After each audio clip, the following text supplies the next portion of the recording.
Said, if you had to pick one name in the NBA and say, I'd like to play with that guy or like him to come and play with me, who would it be? One guy? Yep.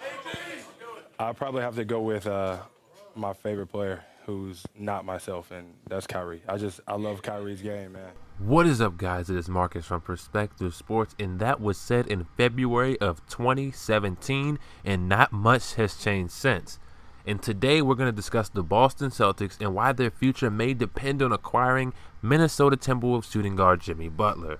Jimmy Butler has rejected the Timberwolves' 4-year, $110 million max extension offer and reportedly has no intentions on signing back with the team, citing he's fed up with the young star's nonchalant attitude, this according to the Chicago Sun.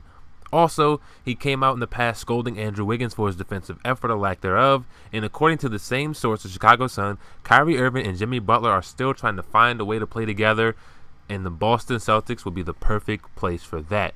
Here's a deal I drew up on how the Celtics could get this done, and I'll explain why this works for both sides in just a second. And in this deal, the Boston Celtics will receive shooting guard Jimmy Butler and point guard Tyus Jones. The Minnesota Timberwolves will receive point guard Terry Rozier, small forward, or really forward, Marcus Morris, 2019 Clippers first-round pick that is lottery protected, and a 2019 Celtics first-round pick unprotected.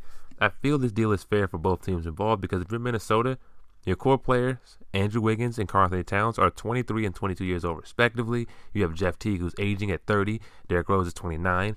Taj Gibson's 33. Why not move on from a disgruntled Jimmy Butler, who's not coming back anyway, for a 24-year-old Terry Rozier and a 28-year-old Marcus Morris, two guys that can come in right now and perform.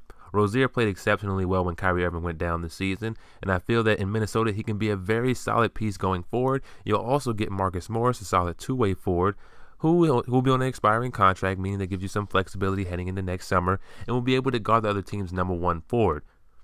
Also in the deal, the Timberwolves are receiving 2 first-round picks in 2019, albeit the Celtics and Clippers, which are likely between 15 and 30.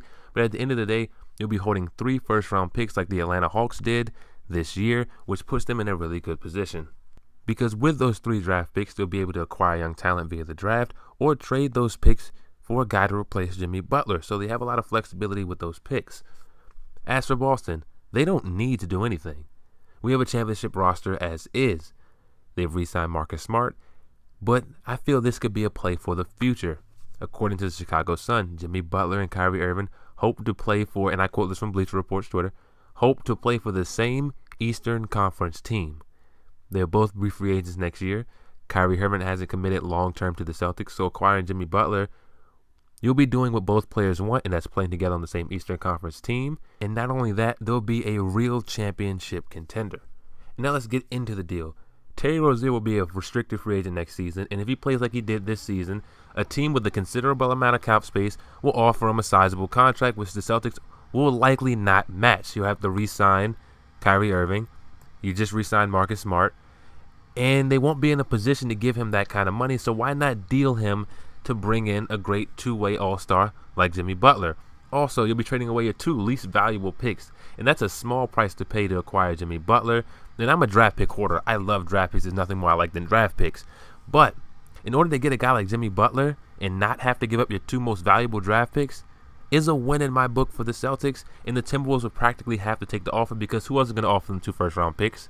And who else is going to offer them a young guard who's proven he can play at a competent level and a solid two-way forward? Who else can top that offer? No one. And they're not in a position to demand a lot because he's on an expiring contract and he can leave them next year. And that means the Celtics will roll out a lineup of Kyrie Irving, Jimmy Butler, Jason Tatum, Gordon Hayward, and Al Horford as the starters, and have a bench of Jaylen Brown, Marcus Smart, Aaron Baines, Daniel Theis, Tyus Jones, Yerson Yabusele, Robert Williams, and Brad Wanamaker, who's the EuroLeague player they signed this year. With Brad Stevens coaching this team would be dangerous. The Celtics are already one of the deepest teams, if not the deepest team in the league. They had the number 1 defense. Now give them one of the best perimeter defenders in the league and one of the best two-way players in the league. The NBA Finals just got a whole lot more interesting. But then again, the Celtics do not need to do this trade.